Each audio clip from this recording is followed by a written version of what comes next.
Thank you so much. It's really good to see so many of you here today, some very familiar faces and old friends and some new colleagues too. Just over a year ago, Labour was elected on a mandate for change to renew our country and deliver for working people. So all generations have hope that tomorrow will be better than today. Nowhere is that task of change more necessary or more urgent than in relation to the welfare state. I'm obviously going to focus on pensions later on in this speech, but I think it's important to set this within a wider context. Because reforming the welfare state is never easy and always contested. Let's be honest, the last few weeks have made that pretty clear. It's pretty clear. But while the path of reform is inevitably bumpy, it cannot be avoided. Because as society evolves and new challenges emerge, the welfare state must adapt to meet the reality of people's lives if it is to retain legitimacy and last for generations to come. Now, during our first year in office, we have begun the hard work of reform for children, for working age adults, and for older people. First, we're supporting families with children as part of the first UK government strategy to tackle child poverty for 15 long years, delivering free breakfast clubs, extending free school meals to 500,000 more children whose parents are on universal credit, and securing funding for holiday food programmes. So we feed poor children during term time and out of school too. And we're giving parents more support and children better chances in life, with 1,000 more Best Start family hubs right across the country. Second, we're embarking on the biggest reforms to employment support in a generation, which of course is vital for the future of pensions, because if you're not working and earning, you're not likely to be saving for your retirement either. So we're overhauling job centres to become places where you sign up for work, not sign on for benefits. We're rolling out our youth guarantee, so all young people are learning or earning, including with a big expansion of foundation apprenticeships.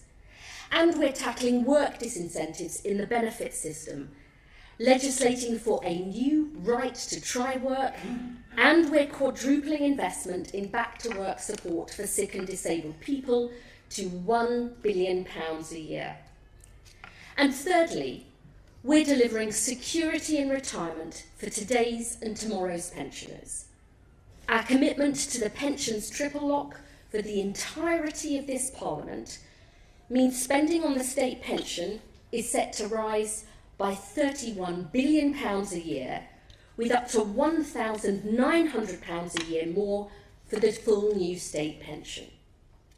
Our commitment to the poorest pensioners has seen the biggest ever campaign to increase pension credit uptake, with an extra 60,000 awards, meaning many pensioners are getting thousands of pounds more a year to which they are entitled. And we are also accelerating workplace pension reform too, with vital new legislation that our Minister for Pensions, Torsten Bell, is taking through Parliament to ensure today's workers get more in their retirement from their hard-earned savings. Now, I am proud of everything that we've achieved so far, but these are just the first steps. We have much more to do to deliver the changes that people voted for and the country is crying out for. The original promise of the welfare state was to provide support from cradle to grave, based on a social contract between individuals, the state and society, where everyone contributes and plays their part, and which in return provides the foundation of security, a springboard for opportunity, and hope for a better tomorrow.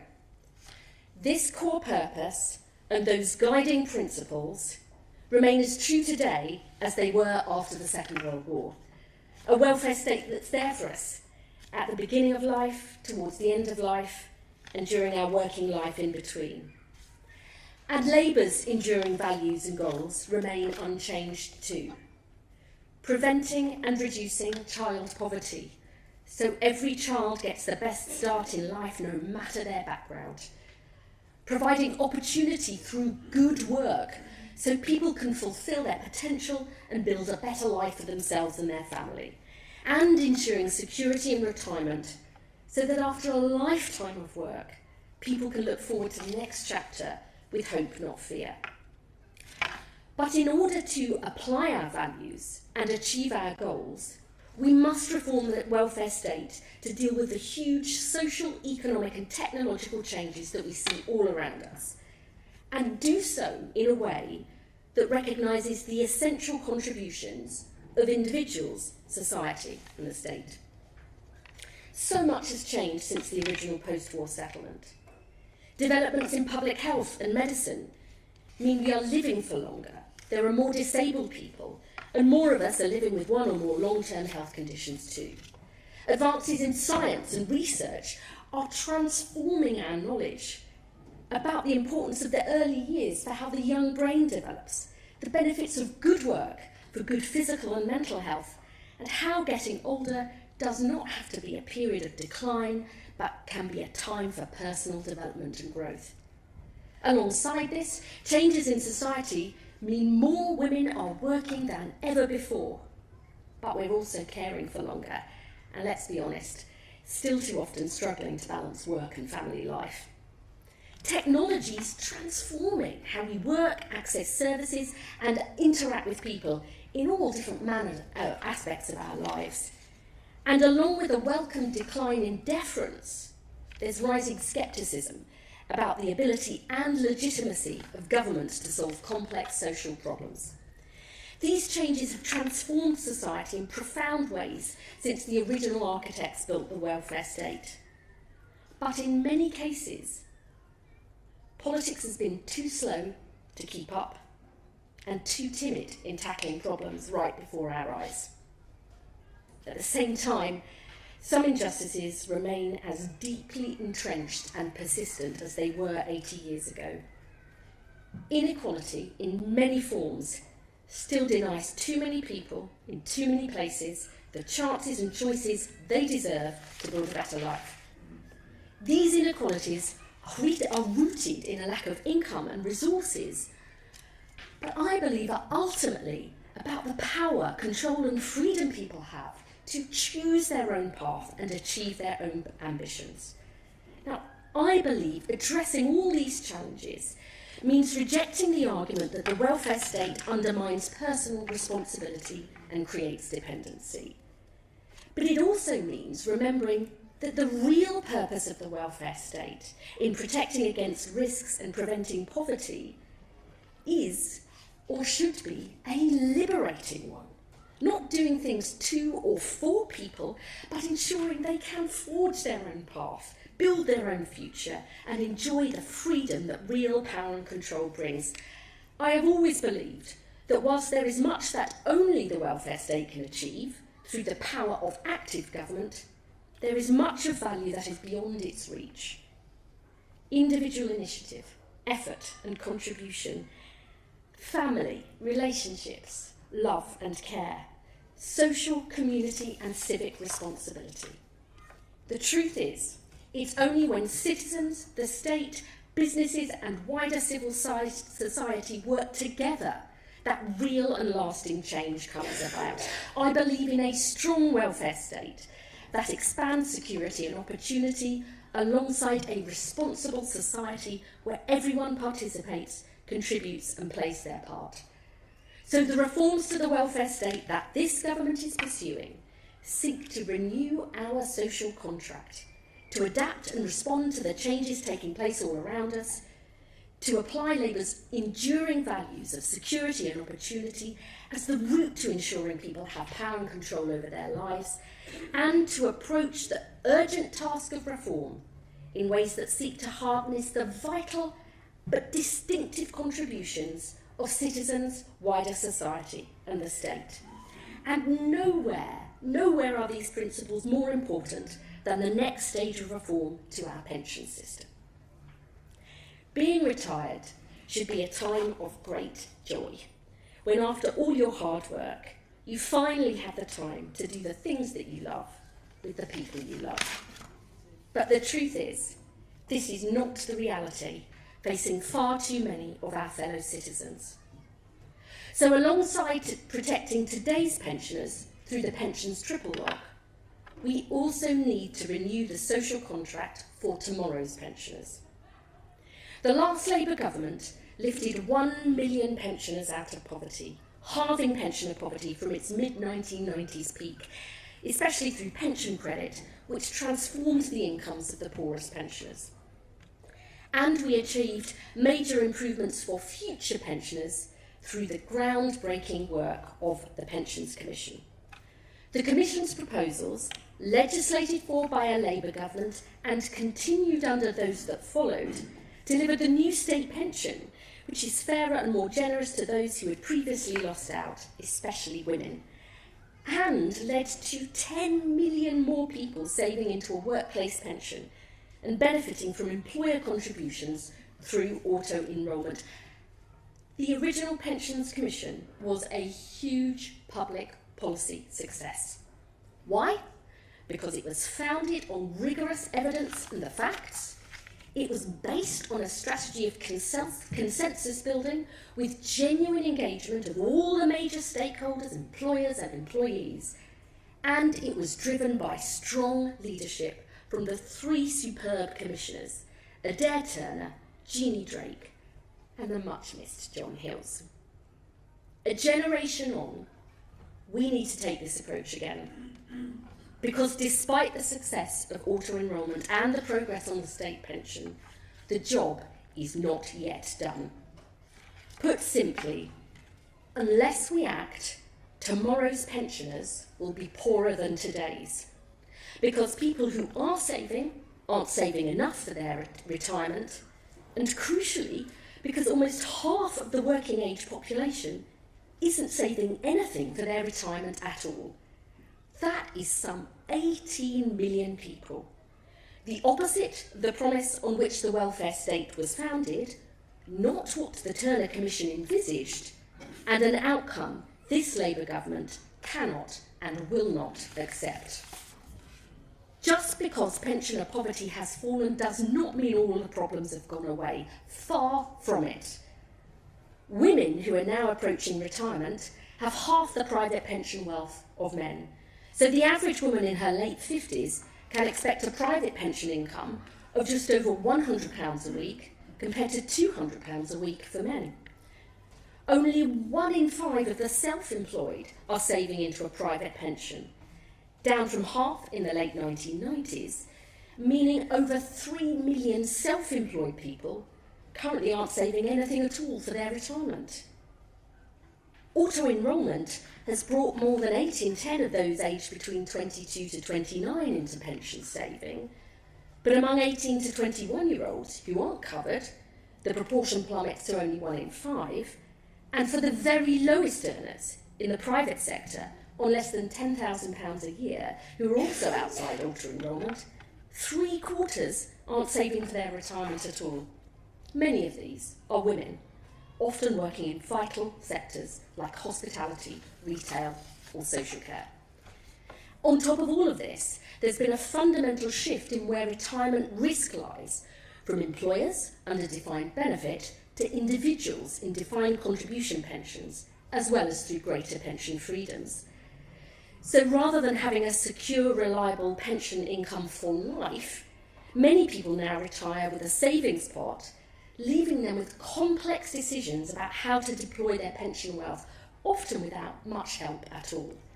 3/4 of people with a savings pot don't have a plan, and half of all saving pots are now being taken as cash.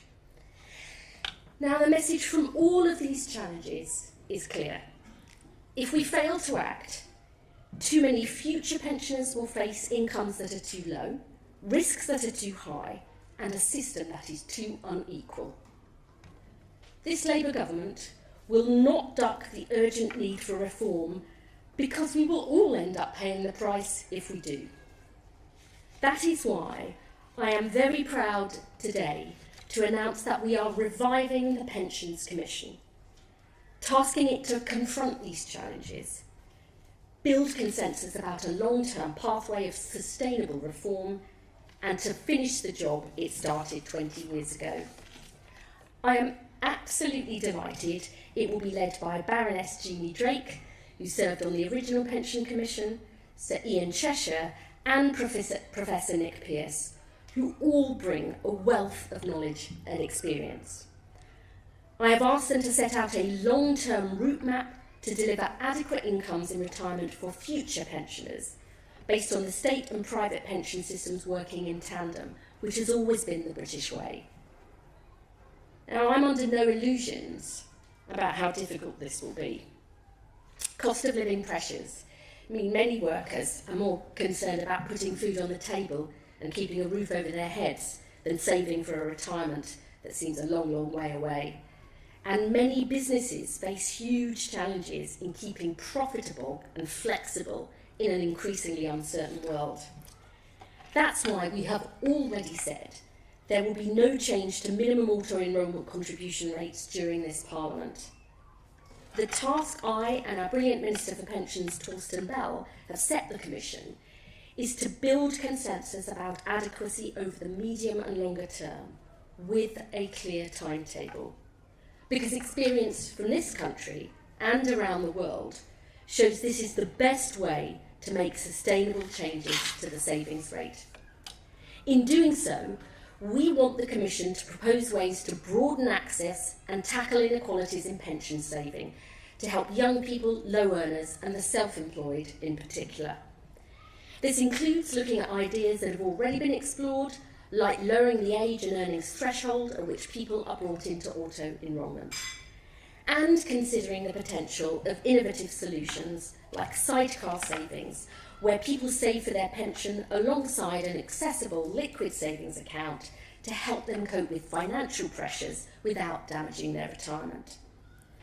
Learning from its previous success, we want the Pension Commission to engage widely and work closely with key stakeholders, in particular the CBI and TUC, who will meet regularly with the Commission to support its work.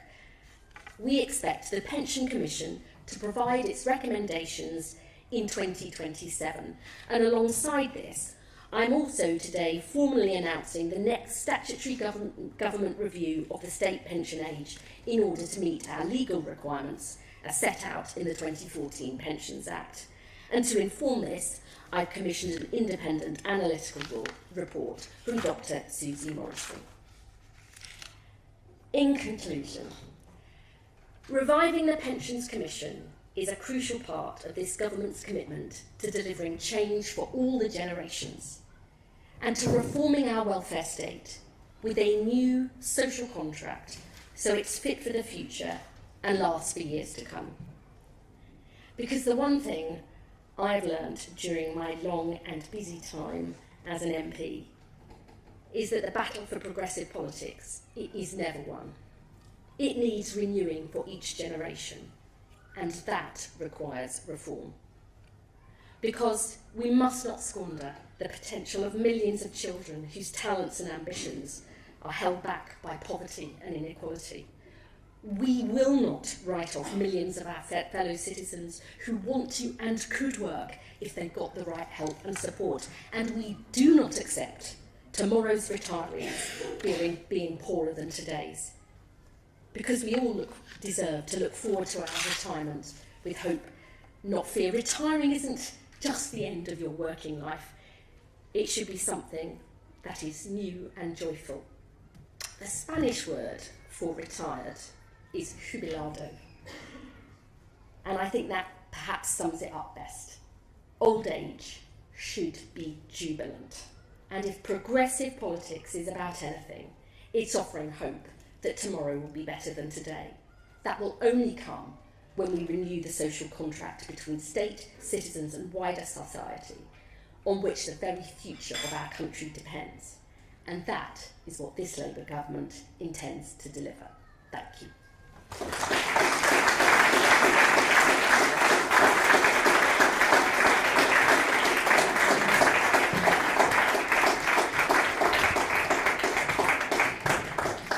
very much indeed. No, it's on. There you go. Thank you very much indeed, Secretary of State. There's a lot for us to get into there. At Independent Age, we did some research last year, and that showed that we talked earlier about the 2 million people, older people currently in poverty. If nothing was done, that rises to 4 million by 2040. So it's fantastic that something will be done, and we've heard about what that will be. So we're joined on the stage by Torsten Bell, the Minister for Pensions, and we move now into the question and answer session. If you can hold your questions just for a moment, we've got some questions from the media first of all. And so we're going to start with Graham from the Mirror. Would you like to ask your question? There's a mic coming to you. Good morning, thanks for your time. You're facing a number of potential flashpoints going into the next election around pensions, not least is the triple lock. Which have obviously made the pledge on so far for this Parliament. But do you think it's possible for governments to maintain the triple lock given the cost of it? And can you give any sort of guarantee that the pledge to the triple lock will be in the next manifesto? I mean, the triple lock is out of scope of the Commission.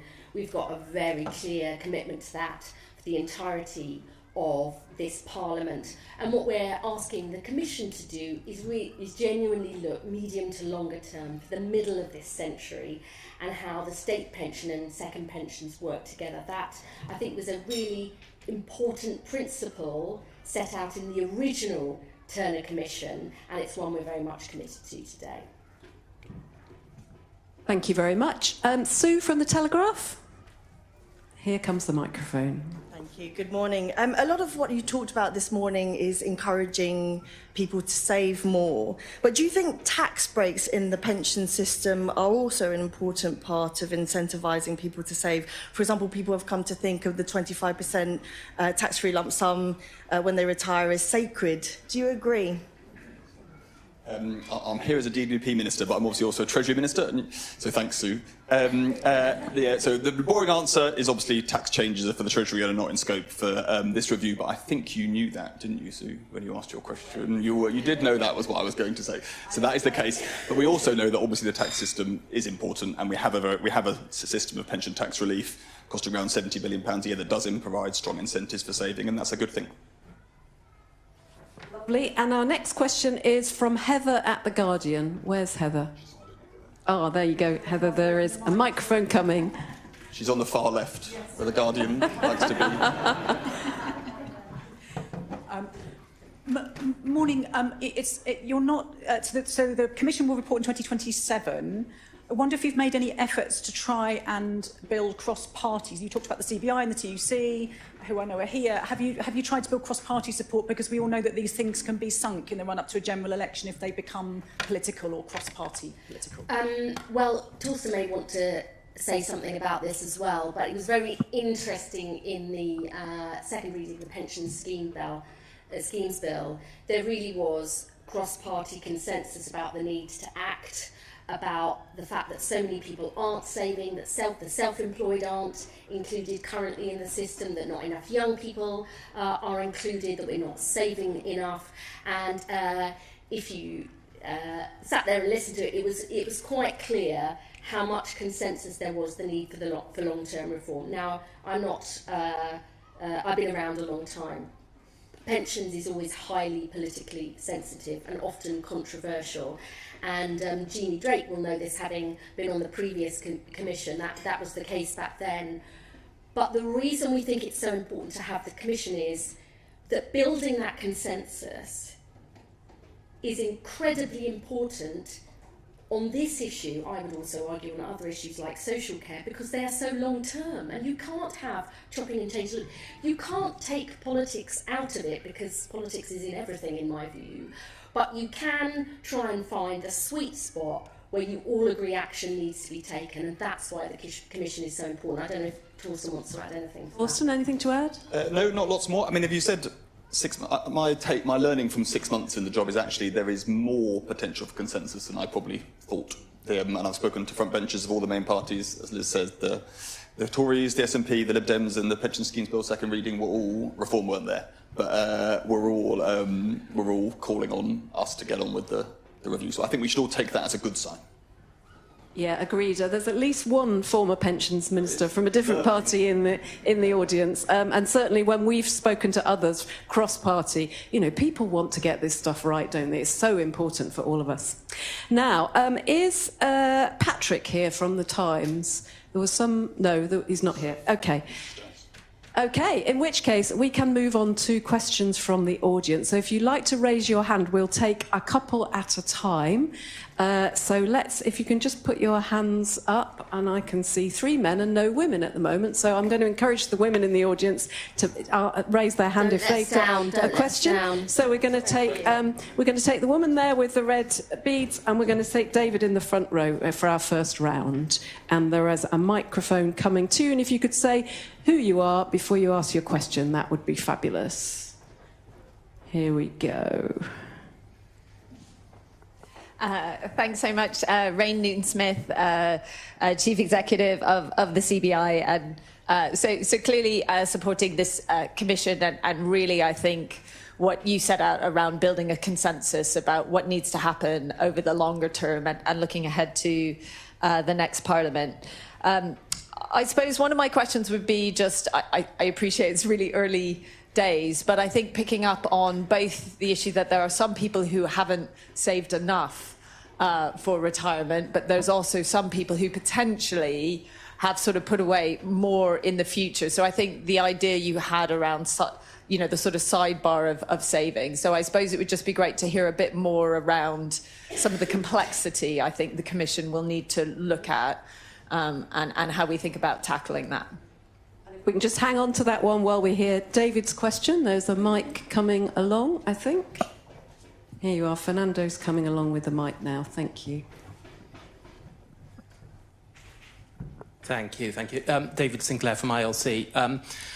There's 1.6 million people aged between 50 and 65 who are currently not working but would like to be. And of course, we saw the 10-year plan for health last year. I suppose 2 points. Can I really encourage you to find ways of engaging with your colleagues in health? Because we won't achieve this unless we can improve health.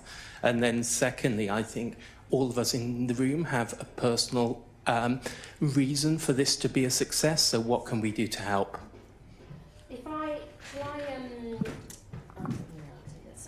If I take that one first, and then maybe also if you can take Rain's point. So you may not know this, but before I was appointed as on work and pensions in opposition, I've spent my life in health and social care, and particularly on health inequalities and the fact that there are such disparities between different parts of the country and different incomes in terms of life expectancy and healthy life expectancy, but also very much involved in the whole debate about the future of social care. And one of the things I think it's really important the Commission does is to look across the piece tier, because, and I think about this from with my responsibility about trying to do more, despite the challenges of getting people with long-term health conditions into work and on in work, because if we're not working, we're not earning, we're not saving, but we've also got to have more years of healthy life. So I suppose my overall take on this is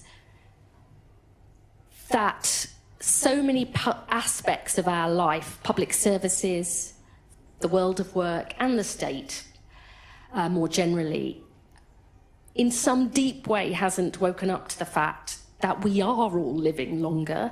More of us have got health conditions, more of us are caring, you know, not just for our kids, but our mums, dads too, and often both at the same time.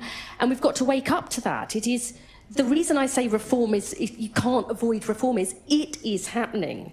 And as my mum would say to me, you lot, by which I think she means politicians, shouldn't be surprised there's so many of us olds. We've been born a long time.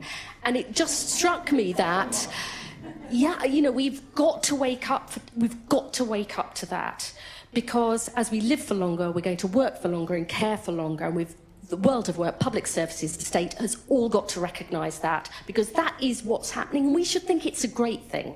So that's my point on that. We all love Liz's mum. We get indirect feedback on our performance. That keeps us all going through the day.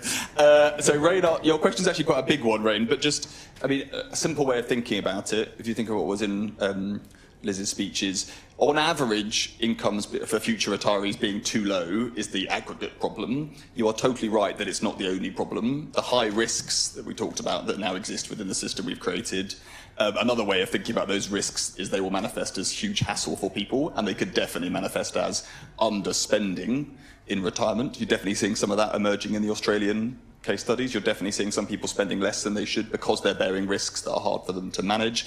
And so I would encourage you that you'll definitely see this from the commissioners. The focus is not just on average adequacy, it's about a system that works, that deals with exactly the kind of questions you're talking about. And fundamentally that's about, have we actually delivered pensions rather than delivering savings pots that people then find hard to cope with. You've got over 3/4 of anyone who, I'm nervous about asking in this room, given that you're not normal, but there's a lot of of those with DC pots. Who's got and who's under the age of 60? Who's got a very detailed plan of how they're going to handle their retirement?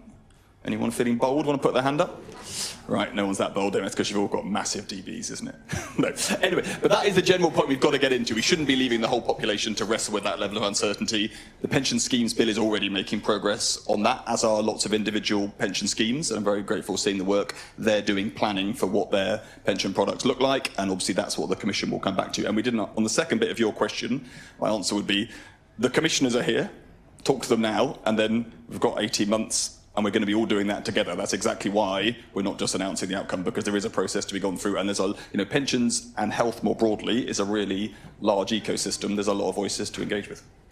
The point about helping people to make the right choices for their own lives is a theme I very much see right across what we're doing on reforming the welfare state, because knowledge is power. I want to give people the power and control to live the life they choose. That is our vision of a welfare state, and that is, as I said, nowhere clearer than around the issue on pensions. Torsten was just saying that commissioners are here. I wonder if they could just wave to us so that if you do want to I think one is talk stuck to them, on a train, but that's one's stuck on the train, but Nick and Jeannie here. We were just talking about you, Ian. So that's a very timely entrance. Lovely to see you. So we were just saying that the three commissioners, Ian, Nick and Jeannie, if you want to grab them afterwards, I'm sure they'd be happy to have a word. And is Suzy here too? No, she couldn't make it. Okay, all right, we'll pick her up another way. Okay, shall we take another two questions? So let's have the woman in the blue at the back and the man on the front row. And there is a mic coming to you right now. Hi, I'm Maggie Roger from the Association of Member-Nominated Trustees. I really welcome all of this, but I think the word I haven't heard so far is housing. And the big issue that's going to come up is that even if people have what they think is an adequate saving, it won't cover them if they're still renting in retirement. And we do need to consider whether there are ways, for example, like taking a loan from your pension scheme for a house deposit, all sorts of innovative ideas I've heard floating around, some of which will no doubt be more or less practical. But we do need to take this, again, like health, holistically, and it's a completely life-enhancing process in total. That's a great question, Maggie. While the microphone is moving down over to here, that research I was mentioning earlier about poverty in later life doubling was largely predicated on the rise in renting in later life, which is a worry for all of us. Would you like to ask your question? Antonio Simões from Legal and General. So we really welcome the Commission, and I guess I had two questions, or one comment and a question. So we addressed the cross-party support. The Secretary of State have talked about this. How do we think about the employer aspect of this? I know that if we think about it intellectually, a lot of the solutions, I don't want to minimize the work here, but some of them are reasonably simple, the 22 years to 18 years, the starting from the first pound. So some of those ideas have been around for a long time. How do we think about the cross-party support? We have the CBI here. I can see big employers like Tesco, Reston over there, and others. How do we get to that consensus beyond the cross-party consensus? How do we get to that? And Torsten, you talked about this, but how do we think about in the Commission getting to that agreement now so that we know that that path to further contributions is agreed? Thank you. Great. Let me just say, whilst I hope and am determined to try and build cross-party consensus, you know, that is much easier said than done. So, but I want to start with housing. So my big worry is so many young people have not even got, at the minute, hope in hell of getting on the housing ladder. They are just absolutely killed by their rent. And if you are paying off your mortgage in retirement or still renting in retirement, that is what is driving this sort of tsunami of pensioner poverty that I think is coming our way. So the government is obviously, on the big picture, actually got a huge strategy to build 1.5 million more homes, social and affordable housing, 60% of it social, improving private renters' rights. We've also got big plans to get more people into good quality jobs in every part of the country. And it is worth saying that, because that is the long-term solution to this. But I'm sure that the commissioners will be taking all of these issues into consideration. I'll hand over to Torsten now. I would just say that in terms of employers, obviously they come in all different shapes and sizes. As an MP in a city where we are predominantly very small and medium-sized businesses, I'm particularly exercised about that aspect and want to make sure that we work very closely with them too. But Torsten may want to say more.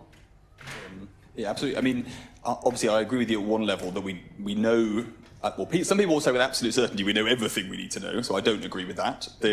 But some people, there's lots of things in direction of travel I agree that are matters of consensus. On knowing everything, all I would say is, and I spend too much time reading the literature on this, is that I actually think there's lots of things we actually don't know enough about. So let's just tie together the two issues you've raised on housing and on adequacy. So housing is a challenge.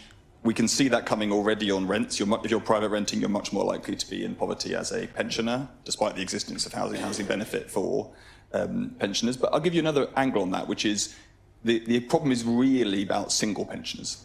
Like the growth in poverty rates under the last 15 years, under the Conservatives, is all about single pensioners rising. Have we thought enough about how the system delivers differently for couples and singles? I would say the evidence is pointing pretty conclusively to not.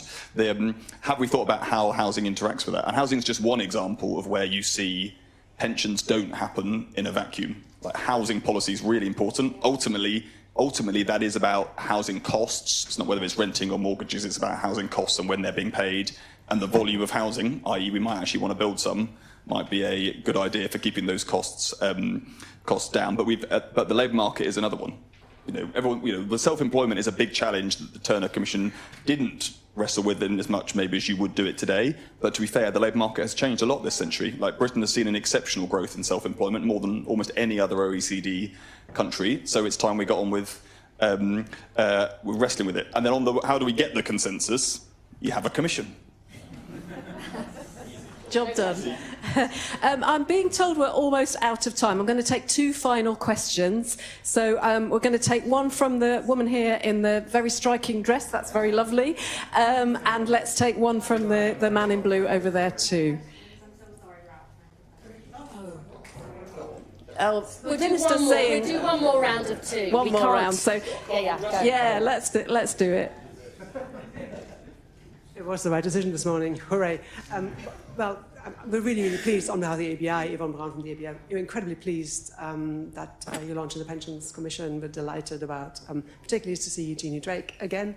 That's fantastic. Wonderful symmetry there as well. My question is about how much complexity you think the system can stand, as it were. So we have 8% at the moment, which is kind of wonderful and very, very straightforward.